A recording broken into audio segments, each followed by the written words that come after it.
ಎಲ್ಲರಿಗೂ ನಮಸ್ಕಾರ. ನಾನು ಜಯಂತಿ.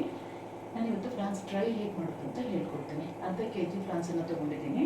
ಬೆಳ್ಳುಳ್ಳಿ 1 ಗಡ್ಡೆ, ಸ್ವಲ್ಪ ಕೊತ್ತಂಬರಿ ಸೊಪ್ಪು, ಕಾಳು ಮೆಣಸು, ಅಚ್ಚು ಖಾರದ ಪುಡಿ 1 ಸ್ಪೂನು, ಧನಿಯಾ 1 ಸ್ಪೂನು, ರುಚಿಗೆ ತಕ್ಕಷ್ಟು ಉಪ್ಪು, ಆಮೇಲೆ ಅರಿಶಿನ.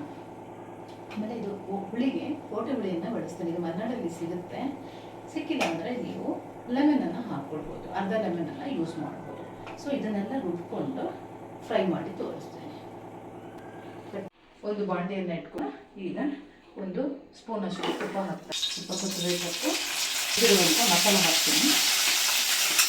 ಫ್ರಾನ್ಸನ್ನು ಹಾಕ್ಕೊಳ್ಬೇಕು. ಸ್ವಲ್ಪ ಹಾಗೆ ಫ್ರೈ ಆಗಲಿ. 1-2 ನಿಮಿಷ ಹೀಗೆ ಬೇಯಿದ್ರೆ ಬೇಗ ನಿಮಗೆ ಬೆಂದ್ಬಿಡುತ್ತೆ. ಒಂದು 1/2 ಗ್ಲಾಸಷ್ಟು ನೀರನ್ನು ಹಾಕಬೇಕು. ಹಾಕಿರ್ತೀವಿ, ಡ್ರೈ ಆಗಿರೋದ್ರಿಂದ ಏನೂ ಬೇಡ. ಇವಾಗ ಇದು ಫ್ರೈ ಆಗಲಿಕ್ಕೆ ಬಿಡಬೇಕು.